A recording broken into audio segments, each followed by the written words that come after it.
All right. And welcome to the 5th annual Imagine This Women's International Film Festival. My name is Patrice. I am the founder and festival director, and I'd like to introduce our moderator, Gloria, who will introduce herself and then introduce the filmmakers for the Q&A. Hello, everyone. Thanks to all our filmmakers for being here, for taking the time to participate in this talkback session on Zoom, and thanks to everybody who's tuning in. I'm Cory Munoz. I'm one of the co-founders of Picture Productions. A little bit about the production company. We're a nonprofit film production company that was basically formed by myself and 2 friends after working on a lot of creative projects in theater and film that were mostly made up of white men.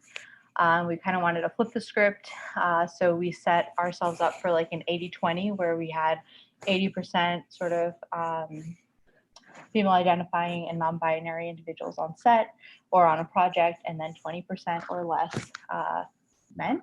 And it's been awesome. We've been, we're going on our 5th year, and it's been a really phenomenal experience. We do all kinds of projects. You can find us at pictureproductions.org. All right, so I want to start off by asking all filmmakers that are here to introduce themselves, say your name, the name of your project that you're connected with, and your role. And then tell us a little bit about what drew you to tell this story in particular. And whoever would like to start, we can just kind of jump in. Okay, I can start. My name is Mariam Farahzadi. I'm the director of Blue, short animated film.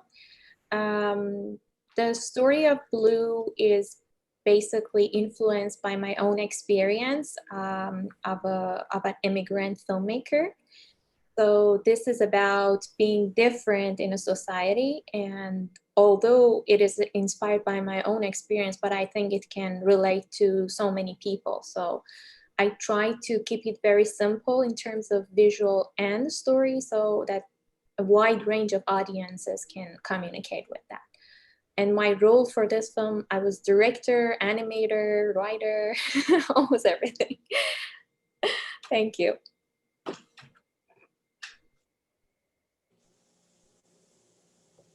Hi, I'm Catherine Sweetman. I'm the director of High Flying Jade. And High Flying Jade is this documentary about a bipolar woman from Los Angeles who runs away and joins the circus in Vietnam. And I was drawn to this idea when I saw this woman's Facebook feed, all these amazing videos that she was filming herself practicing for the circus in Vietnam. And I almost just jumped on a plane and went, even though I couldn't afford that at all. But that's how it came about. Awesome. Thank you so much.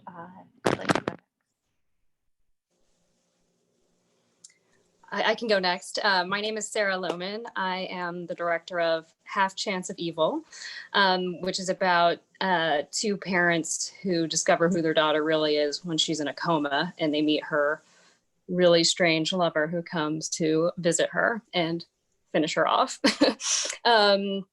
I just really thought it would be interesting to explore what it would be like if 2 parents didn't know who their daughter was until she's about to die.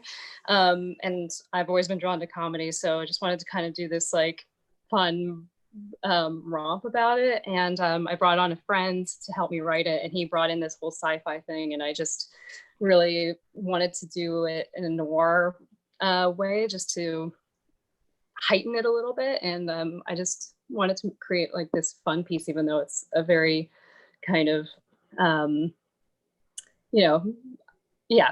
tragic moment.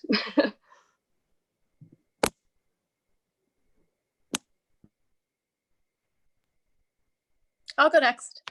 Hi, my name's Pepper Binkley. I am the writer, co-creator, co-director, producer of Hey Mama. This short is loosely inspired by the end of my first pregnancy when I was about 2 weeks overdue with my son, and that feeling of being in the moment before your life really just completely changes and goes through a transition. And the feeling that you're going through something that is completely transformative privately, but it's also a very public experience and everybody has an opinion about it, and that there's a lot of humor and pathos in that, and that it's very hard to sit in that space and really, sink into it and appreciate that moment, because once it goes by, your life shifts in a different direction for forever. And it's really also a film about sort of like sisterhood and motherhood and friendship. And the woman who plays the lead, her name is Lindsay Broad, and she's a friend.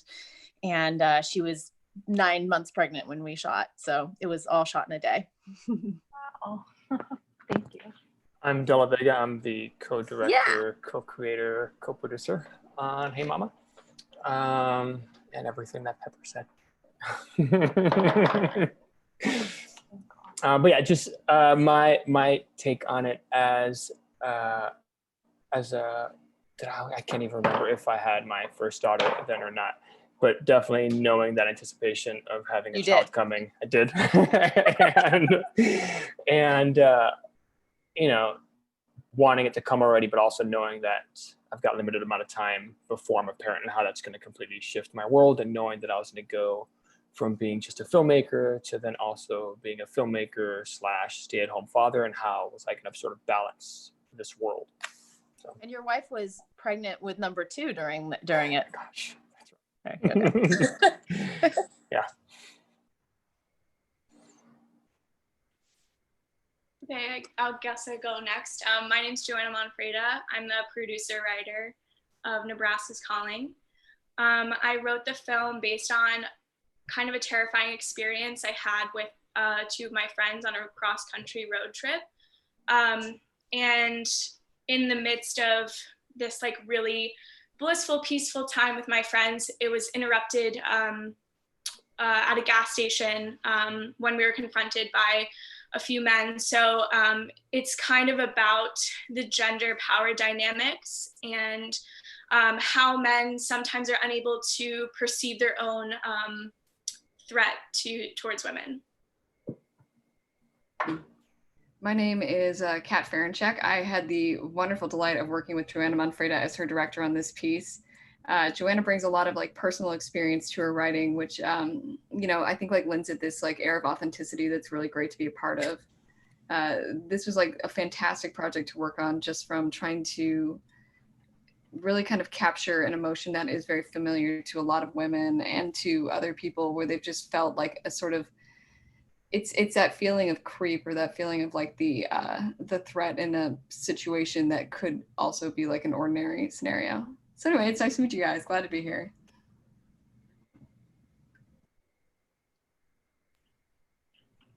And I think we just have 2 more filmmakers, if I'm not mistaken.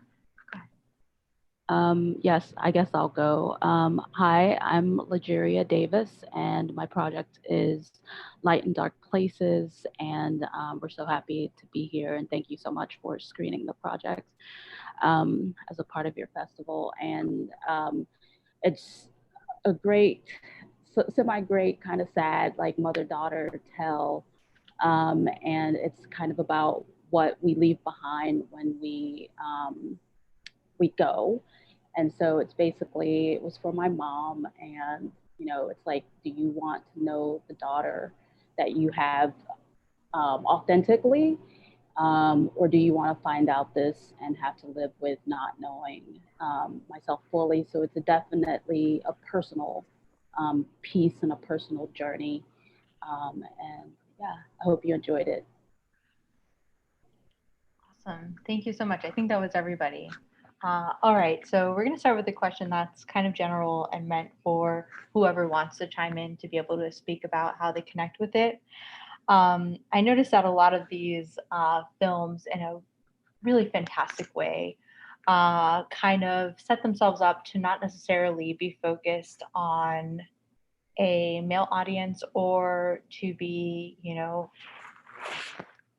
overtly against the male gaze. And I thought that was a really wonderful choice that a lot of the filmmakers made. So what did it mean for you to direct a cast like that, to write a story like that, to think specifically of perhaps a mother or of just a unique interest? You know, Catherine, with seeing this Facebook page of a performer and just having your interest peak so much that you're like, I'm going to tell the story, and not necessarily thinking of that sort of next step, like the audience. What does it mean to tell a story that is not for the male gaze?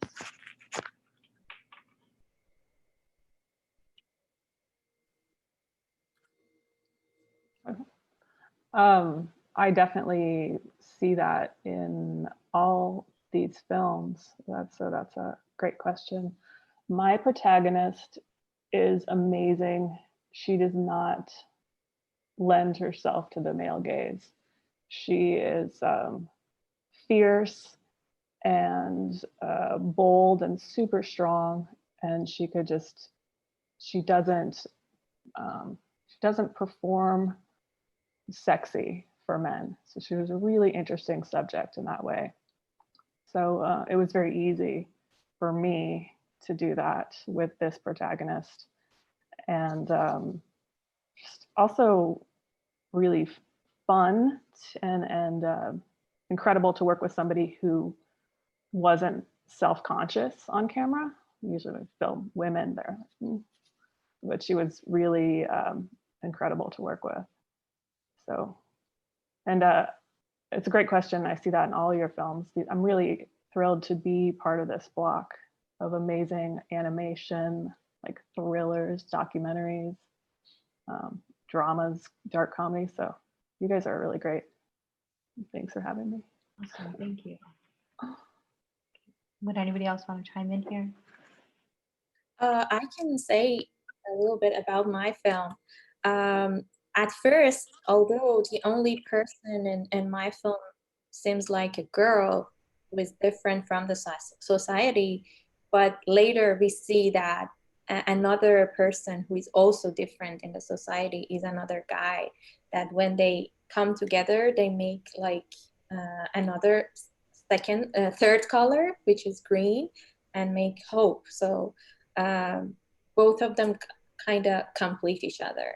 They're different in the society, the whole society, but at the same time, they can complete each other.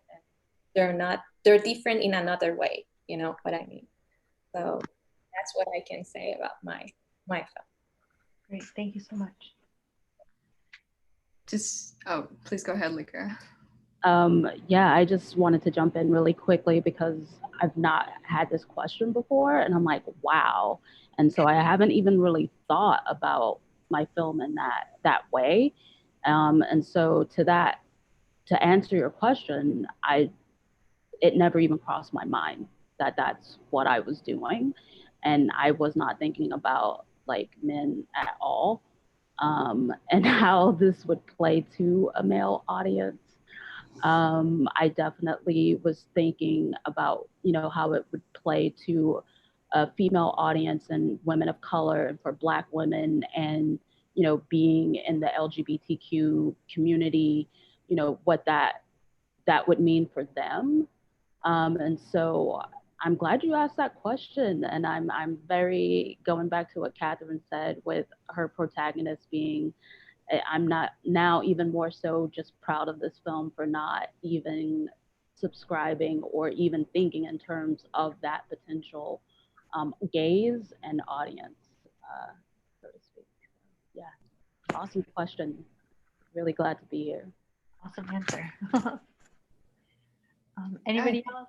Oh, yeah. I mean, this is going to sound a lot like sort of what has been sort of stated, but just the idea of why representation is so important is we're telling stories kind of for ourselves in some way. And like the fact that there is a larger audience of people who are like us or care about the same kind of values, and just kind of dates back to the idea of like, what TV shows did you actually like as a kid? Like, did you like all this stuff where it was like Power Rangers and like one pink, like, token character to kind of get you through? But to kind of create stories about like our own perspective is that's why there's not a presence of the male gaze as much. Good morning, Pepper. Do you have anything to add about the opening of our film. Oh, yeah. Wasn't that based off of something that you went through? Yeah, I went. I don't think it's giving too much away. The opening of our film really is this 9-month pregnant woman walking along and getting hit on by a guy in New York, and he looks at her and he says, "Hey, you're sexy," and then he goes, looks at her belly and looks back up at her and says, "Both of you," and that happened to me when I was pregnant with my first, and I just thought that sense of like men feeling ownership even when you're like so clearly in the throes of like, you know, the great mystery of existence, like giving birth to a baby, you know, growing an alien inside of you. So we thought very seriously about that, and De La Vega and I have worked together, and we always ask that question, like, what does it mean from inside her point of view as opposed to, you know, outside? And he and I actually discuss a lot, like you know, go back and forth on how your ideas, De La Vega, sometimes are different than mine, just because we're coming from like a different perspective. You're looking in and I'm already inside of it. Yeah, and it adds to the humor too, because we can go back and forth and like talk about these moments and kind of find the, like, unlock what it is that's funny, where like the disconnect is, where somebody doesn't even see that they're doing the thing that they're doing. Yeah. And we also let the actors do some improvisation around the text that I write, and to give them agency over what they're saying and over their experience and the role that they're playing and how they're embodying that person. So that's also, I think, really important, is like sort of decolonizing the female body so that the woman who is inside that role is playing the role and has some agency in the storytelling. Oh, that's awesome. Yes. I also love hearing about your collaboration and sort of that sharing and that sort of dialogue that happens. I don't think that happens enough between collaborators, and I think that's so incredible. Yeah, I mean, I think this film festival and other film festivals like this are really bringing light to new filmmaking and storytelling, and sort of looking at the issues that have always been relevant, always been there, and sort of lifting up the veil that's been in front of our eyes. Does anybody else want to chime in here before we move on? Okay, yeah, Catherine. It was so fun to see your film, and see also Summer in the City with the cat calling. The curator. Totally. Yeah. When I just finished watching all of them, and I was laughing so hard at Summer in the City, because I was like, this is the same kernel, this is the same experience, just at different points in someone's life, and like that it's totally continuous. It doesn't matter who you are, you all, you know, yes, you have that experience in some way. Absolutely. Yeah, your film made me think, Pepper and De La Vega, your film made me think a lot about flipping the script and what that looks like. Same with Summer in the City. Hearing the cat call, and like I have a daughter. I was pregnant last year. It struck a nerve with me. Like the whole film struck a nerve with me. But that moment of just like the man hitting on the two of them at the beginning and sexualizing this unborn child just made me cringe in the worst way possible. Like in the worst and the best way possible that a film, you know, can do that. And it made me think a lot about how we can flip the script in general, and sort of, you know, show, for example, teenagers driving at night, having a great time, having a lot of fun, and then suddenly kind of bring everything to a halt when they're at a gas station, and thinking about Nebraska's Calling, for example, right? So we can do this with comedy, we can do this with drama, and I think that just constantly the questioning and the interrogation of like what's expected and what we know and what we accept as a society is something that's really profoundly interesting to look at. So I want to turn the next question over to you two, Kat and Joanna.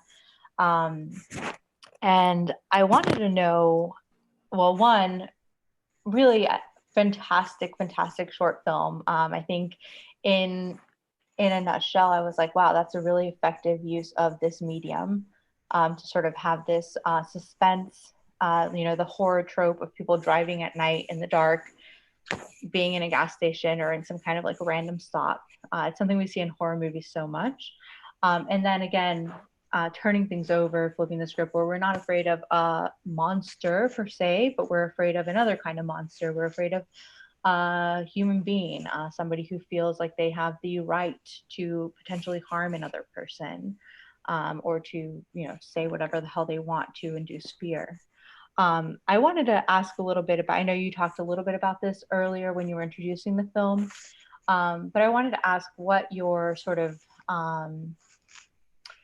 approach in directing and in crafting this type of story is, because you do really leave us with sort of a feeling and an image, as opposed to a sort of moment of extreme closure. What choices did you make, and how did you approach them? And if there was any back and forth or dialogue, if you could share that process, that would be wonderful.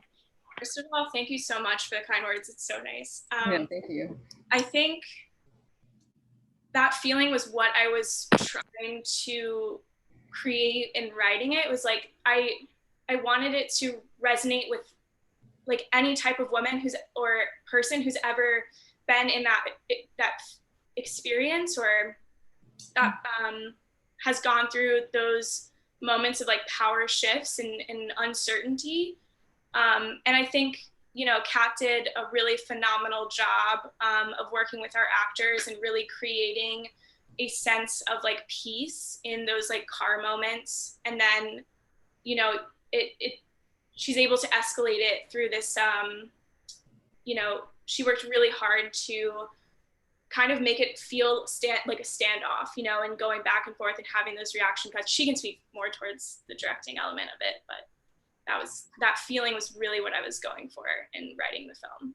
Yeah, I mean, I can remember way back when, still in the rewriting the script for production stages, where we're talking about the ending and really just trying to like find a way that it can be like without certainty. Like ideally, it's a situation where they drive away and some people are like they're being followed, and other people are like they got away from like an awkward situation. So just kind of you bring your own baggage into the ending of this movie. Exactly. I would like to Sorry, go ahead. So all right, run one quick aside. I would like to say like it was fantastic working with those actors. They really did develop great chemistry through the process. And a special shout out to Jill Galbraith, who I know is watching this right now. Yeah, please go on, Joanna. I was just gonna say that when my dad first watched like a final cut, he was like, well, of course they're being followed. And I was kind of like, well, I wrote it to be ambiguous. So I don't know, it's kind of also a fun element to understand other people's interpretations of it and how they react to it, because some people are so definite of like, yeah, they're being followed, or, oh, they just got away. So. It was important to kind of create gray area for this piece where it's not just like overtly, like clearly these guys aren't up to, they're up to no good, but is it just like they're men who've been like out drinking and like their inhibitions are down and don't really understand how to take a hint, or is there something more sinister in play? Because I think like really to not necessarily be able, I don't want to like create like just a monster that makes it like an easy story, because that's not how life is. So that was another piece that we really worked on, was trying to create just like the confusing motives, like how bad could this go, or like could it just have been fine? If they'd responded differently, would it have been like a casual blow off, or was it just like these escalating tensions on both sides through like this miscommunication or this like lack of ability on one side to like understand the limits and the boundaries? Wonderful. Thank you both so much for sharing. There was definitely palpable fear throughout the film, and the fear enough with that gray space was effective. Really fantastic work. All right, my next question is for Sarah. I wanted to ask you, so you mentioned that the project kind of entered the more sci-fi realm in an unexpected way, and I really enjoyed the sort of film noir effect, kind of gloss that the film had. visually, I thought it was really stunning. So I wanted to ask you a little bit about that choice as a director. What was that like? What made you decide to sort of go into that, the personal investigator in the full getup PR mode? Well, thank you. I'm glad that you liked it. It actually really did come secondary. I came up with this concept of, parents learning who their daughter truly is through a secondary source. Originally, we had talked about maybe doing it through maybe Facebook or something, but I just wanted them to discover their daughter as not being this innocent young girl who they thought she was, but instead she's this, she's got this very deviant lifestyle. So then I worked on it with the writer, and when he brought in this sci-fi element, I started thinking about it much differently. And I love movies like Death Becomes Her that kind of use noir, but like for a different genre. So I kind of thought it was perfect because it helped heighten everything and just add a style to it that just added to the dark comedy, I thought. So I kind of just went for it. Along the lines of mothers discovering who daughters are, and this is the second time that I have seen Light and Dark Places in a film festival, LaGuardia, and both times I was blown away. I was totally moved. I felt kind of a sadness and anger at the end of the film because it is too late, like literally it's too late for this connection. But there is definitely a shift and an emotional shift that is created in the film. I wanted you to possibly talk a little bit about what your hopeful takeaway is for your audience of this film, because clearly one of our main protagonists that the film is about is gone. So if you could share a little bit, that would be wonderful. Again, I do love that you asked that question, because I do have a tendency at times to make what I call, I'm like, man, I made another downer movie. And so I do like to, make people cry when people ask me, what are you? I'm like, I love to make people cry. But there's always this hopeful element that I end up discussing with my producers, who are just like, man, this is really sad. Are you okay? The stuff that you make, like they want to check in on me personally. And so for me, for this one, I was like, no, I'm actually very hopeful that Joss and Gail, the mom, start to form a relationship after this. Like, she didn't have to send the email. She's kind of contemplating on whether or not to delete it. And then she remembers a week ago that she actually met this woman. And in that moment, Joss has an opportunity to tell her who she really is, but she decides not to because it's not her secret to tell.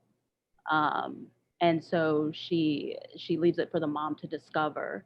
And so, and having done that, like, Gail decides to send them the message. And so for me, the hopefulness, and I almost wanted to shoot a little tag where they get together, and you see them, Gail with the photo album and the things that you would normally do when you meet your partner's family is like, oh, look at these crazy, like, bathtub naked photos, like the things you would go through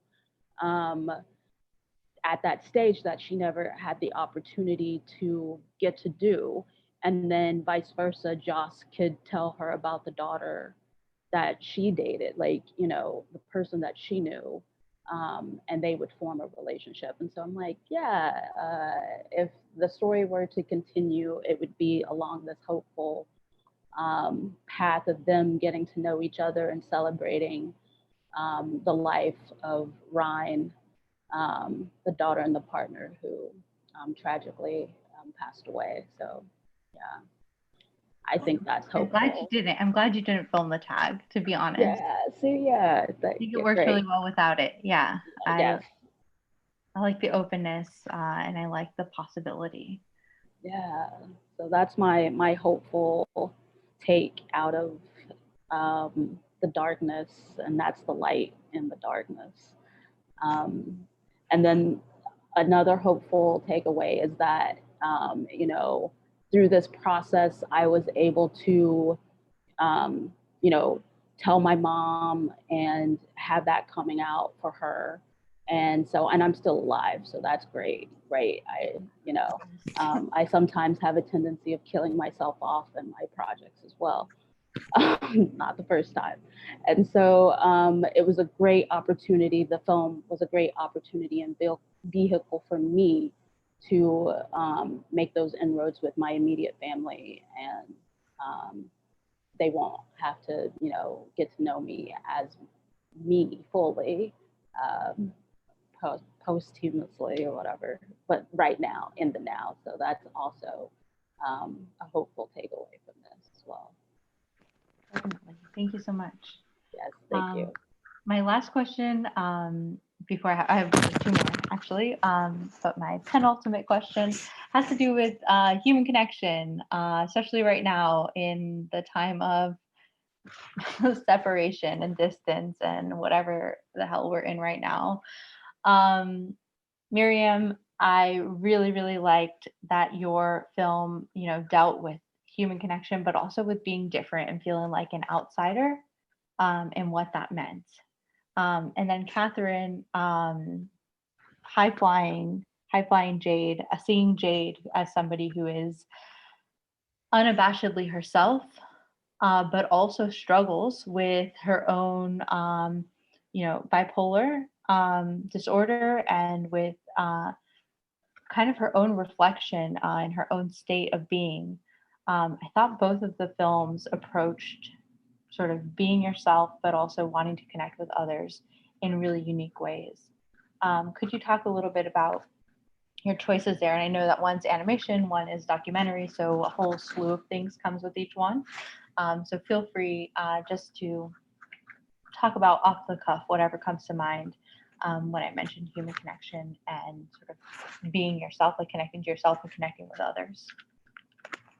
Sure. Thank you. Thank you for your comment. I really like that you could communicate with that. That's what exactly I wanted. As I said, this is basically inspired by my own experience, but I can see that almost everybody has had a similar situation and has had a similar experience of being like ignored or being like excluded from a larger group. It can be happened in your society, it can happen in your like family, in school. So I really wanted to give this feeling to my audience and let them to like consume the idea and empathize with my character, which I think, as you said, you could easily get the idea, which is really great for me as a director. That's what I exactly wanted to happen and hear from my experience, from my audiences. So yeah, so that's what I have to say about that. Thank you.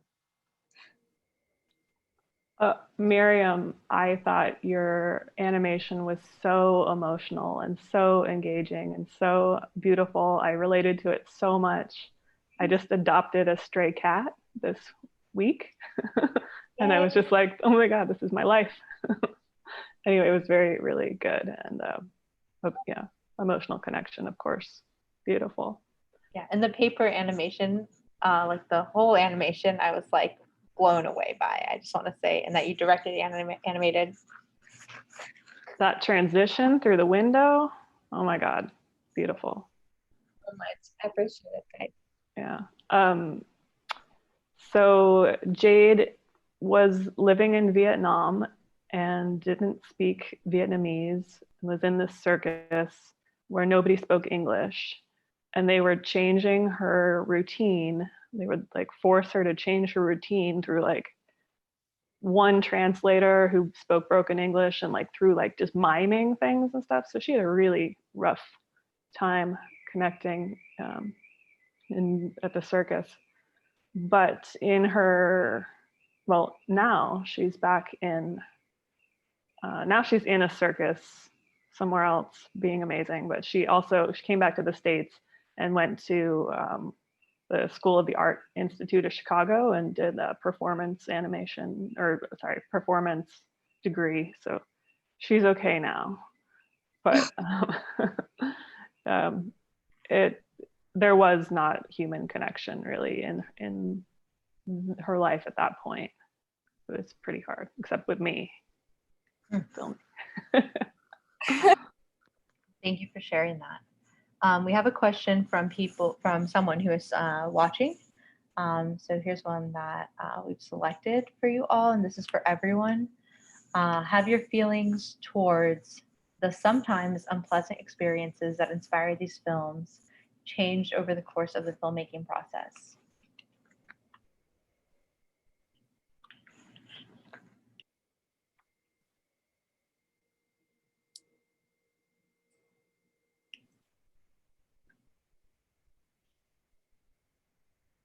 I'll just add something quickly. Oh, sorry. Wait, I have a kid. I think that like as I was working on it, I realized. Can you wait 1 second? 1 second. I'll come back to it. Mommy, I can't try. Okay. I thought that it was more about motherhood when we were before making it, like it was really about the woman's experience who was pregnant. And then as we were making it, I realized how much it was about friendship. And I think I realized that during the writing process, but I had lost that. And then as we were directing it, because the two women that played essentially the leads, the pregnant woman and then her friend, are both friends of mine as well. And they're both mothers.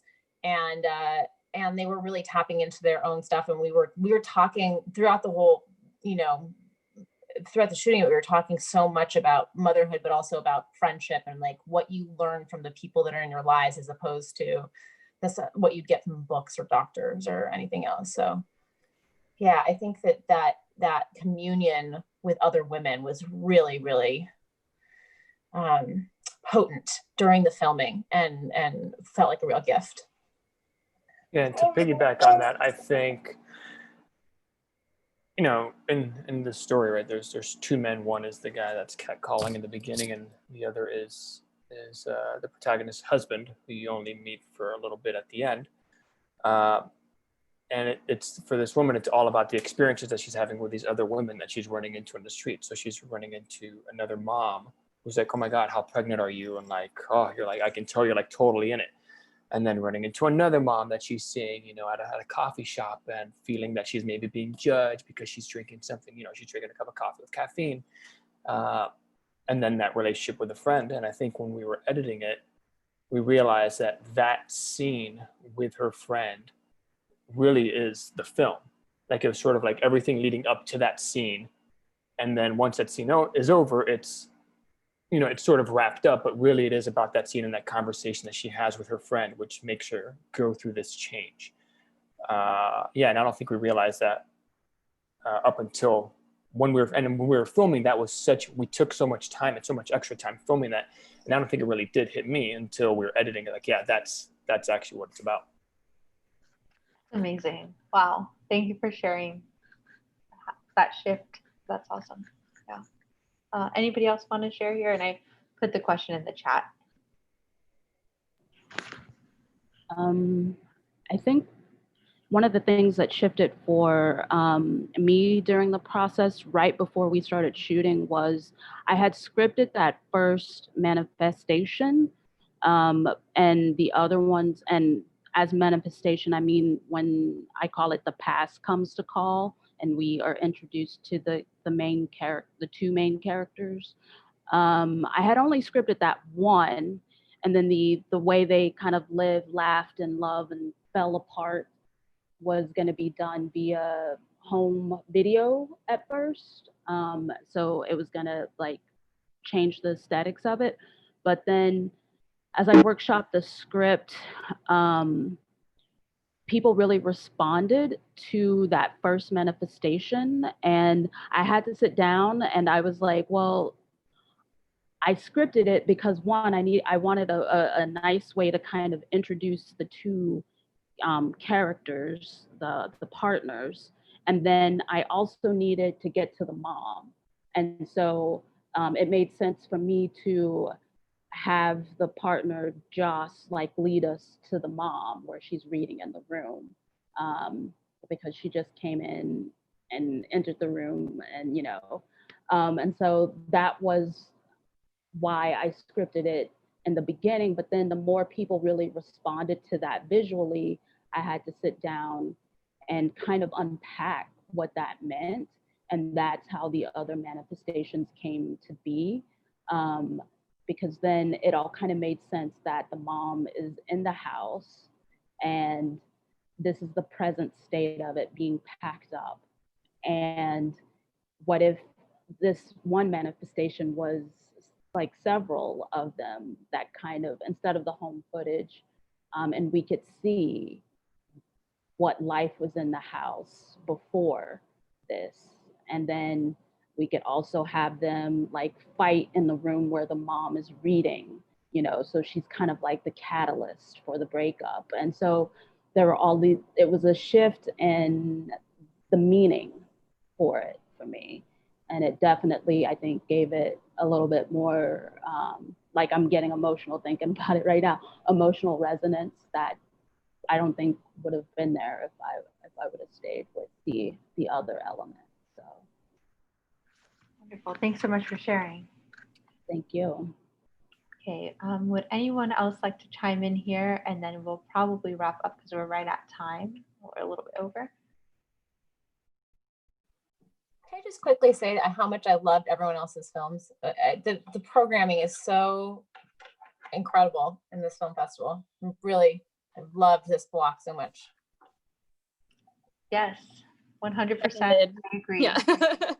Yeah, bravo to you all. If there's anything that you're working on that you'd like to share really quick, we can do that for like the last minute here. And then we'll wrap up. If you want to share any new projects, or if you want to share just where people can find you on the internet, please feel free. Yeah, I would like to get connected with all of you guys. So I would definitely look into your names on social media. And yeah, you can also find me on both social media, and my website is myname.com. Perfect. Thank you. Yes. Mine too. I'm following you, Miriam, on Instagram. I'm following you already. My name is Catherine Sweetman, catherinesweetman.com. I'm working on a documentary filmed over Zoom about take COVID seriously, the campaign. Very cool. Oh, awesome. Yeah, so stay connected. I think that this model of film festival is teaching us that the very big and sometimes separated international world can be collaborative and, make interesting work together. So hopefully we'll see more of that in the future. Thank you all so much. We're going to wrap up here. Have a good rest of your weekend. Thank you so